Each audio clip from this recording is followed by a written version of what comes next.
guys, this is Aromie here, and welcome back to Red Embrace Hollywood. We are here, I'm assuming waking up, and it's a new day now. The first thing I felt was hunger stirring in my gut, gnawing me awake. Eventually, I rolled out of bed, finding a sluggish feeling. Tonight, I had to take care of that job for Charisse, but it needs feed first. So, I'm gonna drink from a human. My girl is like a savage out here. She's gonna be full on 100% vampire, sucking on humans. I quickly pulled on my clothes, hurrying outside. Once I left the hotel, I immediately caught the scent of a lone human in the side street nearby. A perfect target. Too absorbed in his thoughts, the man didn't even notice me until I'd bitten him from behind. I drank just enough to sate myself, leaving him standing in a pleasant daze. By the time I returned to the street, Charisse's car was there, patiently waiting for me. This time, the real driver was in the scene. Thank God it's not Markus. I don't want to go through hell again. As soon as I closed the door, he took off towards Santa Monica, weaving through the hectic evening traffic. My mission seemed pretty straightforward, unlike the other night's sewer crawl. Once I found the humans, I just had to scare or coax them away. By any means necessary, Charisse had said. I'm not ready to face David. I was actually very depressed when I was playing this scene. After we pulled up at the pier, I hopped out of the car and made my way down to the beach, scanning the dunes for any mortals with cameras. Sure enough, I didn't have to search for very long. Marching down the shoreline was a group of young men hauling TV equipment, eagerly shouting and pointing at various innocent beachgoers. Charisse said Randall's beach house was nearby, so I had to do something before they reached it. After I observed the men for a short while, I decided the best way to deal with them would be to... Oh my god, it's you! Suddenly a third voice cried out from behind me. Which I don't know how he recognized me from behind me. And it's dark.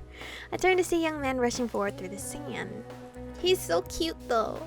An uncomfortably familiar young man. I can't believe it. I thought I'd never see you again. But here you are. Here I am. Just like it's destiny or something. Wow. It was the same mortal I fed on my second night. Do you remember me? Sorry you're mistaking me for someone else? Oh no, I chose oh no. Oh, sorry, I didn't mean to embarrass you or anything. I was just excited. This didn't make any sense. Hadn't Charisse said that humans forgot everything leading up to the bite? But this human scent wasn't like any other I'd smelled. It was oddly sweet, different from the salty sea air or the stench of unwashed mortals nearby. Was he special somehow? Oh, I should probably introduce myself, huh? My name is David. I work with this photo crew, part of a tabloid my dad owns. He gestured towards the group in the distance, looking slightly embarrassed. I convinced him to come out here at night to look for you actually. To look for me, but you're not here for revenge, are you? I'm used to starstruck cuties chasing after me, but it never gets old. That was a horrible idea. You're in a lot of danger. Get the hell out of here before something bad happens. I chose to look for me, but you're not here for revenge, are you? Revenge? No, of course not. That's the last thing on my mind. Hastily waving one hand, David shook his head. The other night, when I woke up in the alley, I had no idea what happened. I thought someone mugged me, or I passed out, or something else bad. Guilt. But then it all came back to me. His gaze shined brightly as if my abandoning him in an alley was somehow the most romantic thing in the world. I don't really understand what you are, or what you did to me, but after that night, I can't stop thinking about you. How amazing it all was. Okay, there was a certain dazed dreaminess in his voice and eyes. He looked at me like I was this hero, a rock star, or a movie star, someone larger than life. Are you saying you want me to do it again? David, go home and forget any of this ever happened. You've got some serious issues, you know that. I chose, are you saying you want me to do it again?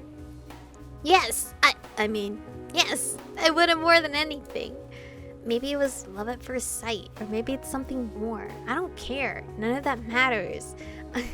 It's love at first bite, David, and it does matter because you're not dateable, sadly. All I know is that I need to be with you. I need you to take what you want from me, again, or else. I don't know, I might go crazy. He was so full of passion, almost too innocent to be real, like a snowflake before it lands on the dirt. I could barely believe it, but he really did seem completely in love with me, which is wild. Or if not with me, then with the sensations I'd given him. If you want to be mine, I can make you mine. Alright, I'll take you in. I can't, David. I'm sorry, it's too dangerous for you. as much as I want David to be our pet again, but we have to make Aloysia our pet just because this is my final run through of this game, and I wanted to have a different person just to see the difference. Please! This broke my heart though. I mean, please don't send me away. Panic flickered in his eyes. I can take care of myself, and I promise I'll make everything worth it. Please? Don't look at me like that! Well, if you're completely sure, then alright. No, you should go home and pretend this never happened. It was the choice I had to pick. Because I want to see what Aloysia is like. I'm sorry, David. He looked utterly devastated, like I just shattered his life's dream into a million pieces. His eyes darted up to meet mine one last time, searching for some trace of hesitance or second guessing, but finally he gave a defeated exhale.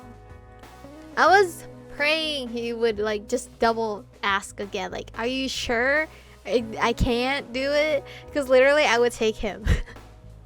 As much as I want to focus on like getting another pet to see what Aloysia is like when she's under like our trance, because we haven't seen that yet. As he turned around, I saw one of his hands curl lightly into a fist, but he didn't say anything. He didn't even look back at me. Instead, he plodded off towards his hollering group in the distance, head tilting back to face the moon. I watched as he would run with the others, murmuring something to them that caused an outbreak of groans and whines. But eventually, the group began to head back the way they came, leaving the Mavar hideout safely behind. Even if David knew what I was, no one would believe him, so I wasn't worried. Still, his fanatic adoration was a little haunting, and I had to wonder if my words had even made any impact on him.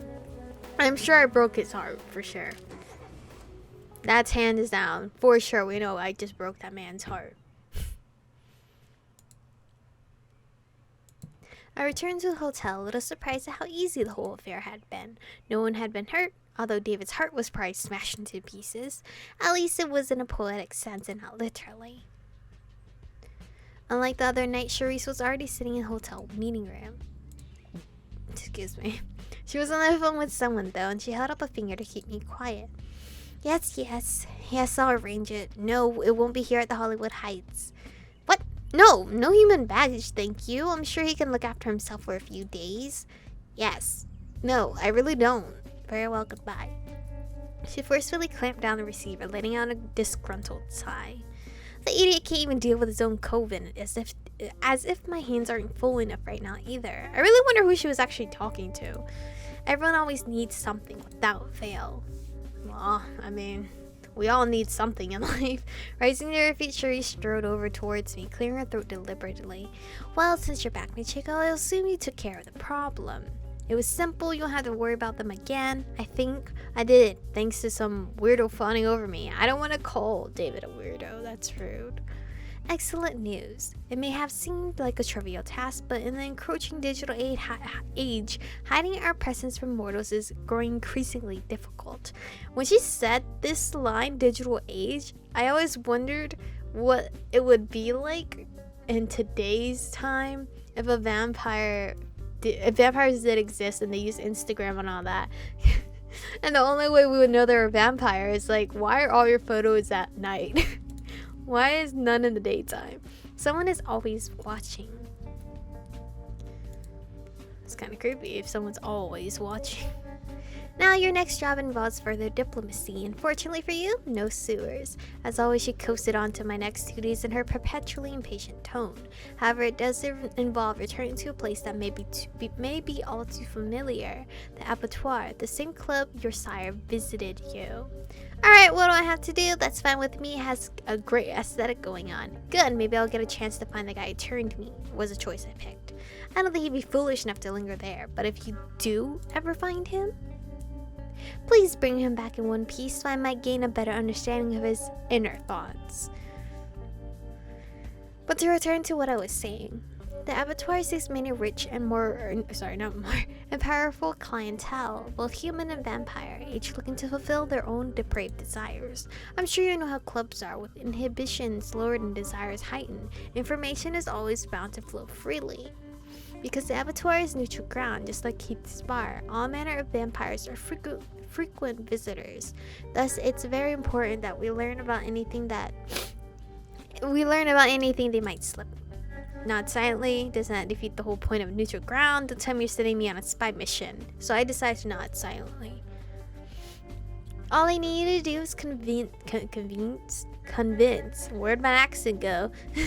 One of the club's managers, Aloysia, to deliver regular reports to us. I heard she was the partner, the blood pet of a Mavar, so she's already aware of our political situation.